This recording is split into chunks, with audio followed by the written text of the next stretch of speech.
നമസ്കാരം. നമ്മൾ ഓരോ തവണ ബാങ്കിൽ അക്കൗണ്ട് തുടങ്ങുമ്പോഴും പുതിയൊരു ഇൻഷുറൻസ് എടുക്കുമ്പോഴും അല്ലെങ്കിൽ മ്യൂച്വൽ ഫണ്ടിൽ പണം നിക്ഷേപിക്കുമ്പോഴും എല്ലാം ആധാറും പാനും വിലാസം തെളിയിക്കുന്ന രേഖകളുമൊക്കെ വീണ്ടും വീണ്ടും നമ്മൾ കൊടുത്ത് മടുത്തവരാണ്.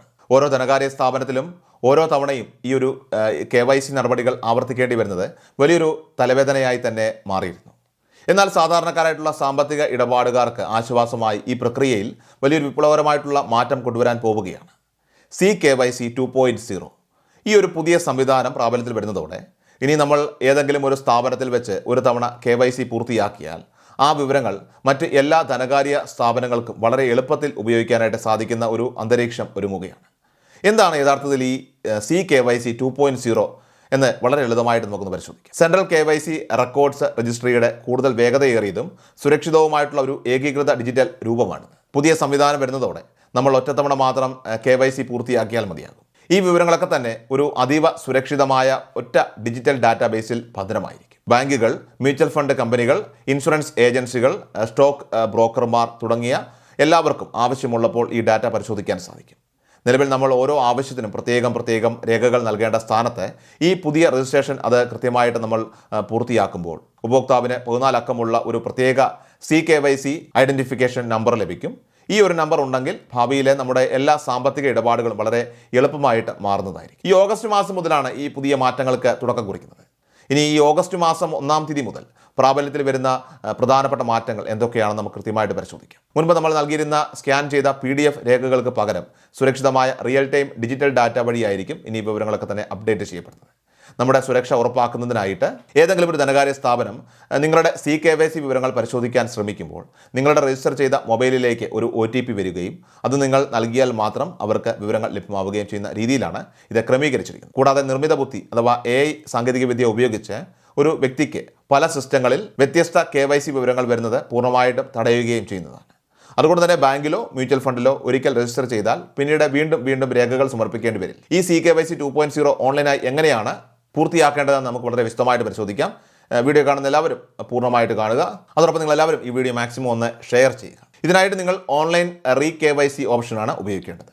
നിങ്ങളുടെ ബാങ്കിൻ്റെ ഔദ്യോഗിക നെറ്റ് ബാങ്കിംഗ് വഴിയോ മൊബൈൽ ആപ്പ് വഴിയോ അല്ലെങ്കിൽ അതത് സ്ഥാപനങ്ങളുടെ ഔദ്യോഗിക പോർട്ടൽ വഴിയോ ഇത് ചെയ്യാം. ആധാർ, OTP അല്ലെങ്കിൽ ഡിജി ലോക്കർ സംവിധാനം ഉപയോഗിച്ച് മിനിറ്റുകൾക്കുള്ളിൽ തന്നെ വളരെ എളുപ്പത്തിൽ ഡിജിറ്റലായിട്ട് നിങ്ങളുടെ രേഖകൾ സമർപ്പിക്കാം. മ്യൂച്വൽ ഫണ്ടിലും അതോടൊപ്പം തന്നെ ഓഹരി വിപണിയിലുമൊക്കെ തന്നെ നിക്ഷേപമുള്ളവർക്ക് ഔദ്യോഗിക പോർട്ടലുകൾ വഴി തങ്ങളുടെ CKYC സ്റ്റാറ്റസ് എന്താണെന്ന് പരിശോധിച്ച് അപ്പോൾ തന്നെ അപ്ഡേറ്റ് ചെയ്യാനും സാധിക്കും. പലരുടെയും പ്രധാന സംശയം ഇത് പൂർത്തിയാക്കാൻ ബാങ്ക് ശാഖയിൽ നേരിട്ട് പോകേണ്ടതുണ്ടോ എന്നതാണ്. നിങ്ങളുടെ ബാങ്ക് അക്കൗണ്ട്, ആധാർ, നിലവിലുള്ള മൊബൈൽ നമ്പർ ഇവ കൃത്യമായിട്ട് ലിങ്ക് ചെയ്തിട്ടുണ്ടെങ്കിൽ CKYC അപ്ഡേഷനായിട്ട് നിങ്ങൾ ബാങ്കിൽ പോകേണ്ട യാതൊരു ആവശ്യവുമില്ല.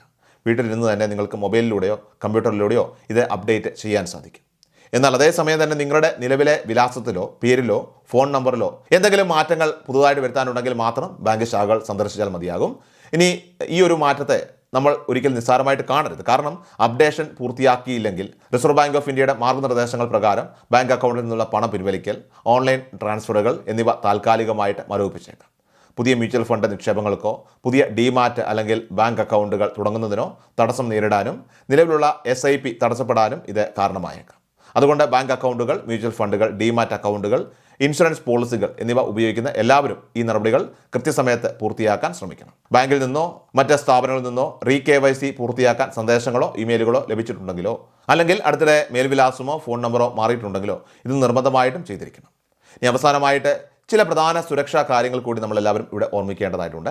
OTP കൃത്യമായി ലഭിക്കുന്നതിന് നിങ്ങളുടെ ആധാറിലും ബാങ്ക് അക്കൗണ്ടിലും ഒരേ നമ്പർ തന്നെ നൽകിയിട്ടുണ്ട് എന്നുള്ള കാര്യം ഉറപ്പാക്കുക.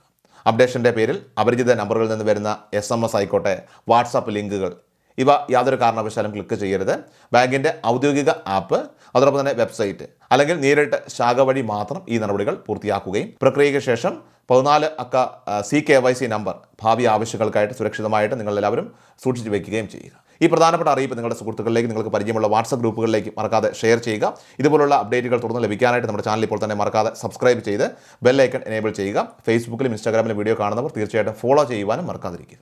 കൃഷൽ മീഡിയ എല്ലാ ദിവസവും വാർത്തകളും അറിയിപ്പുകളും ഡെയിലി അപ്ഡേറ്റ്സും ലഭിക്കാൻ ഇപ്പോൾ തന്നെ ചാനൽ സബ്സ്ക്രൈബ് ചെയ്യുക, ഫോളോ ചെയ്യുക. നിങ്ങളുടെ ലൈക്കും ഷെയർ നൽകി ഞങ്ങളെ സപ്പോർട്ട് ചെയ്യുക. നിങ്ങളുടെ അഭിപ്രായങ്ങൾ കമന്റ് ബോക്സിൽ രേഖപ്പെടുത്തുക.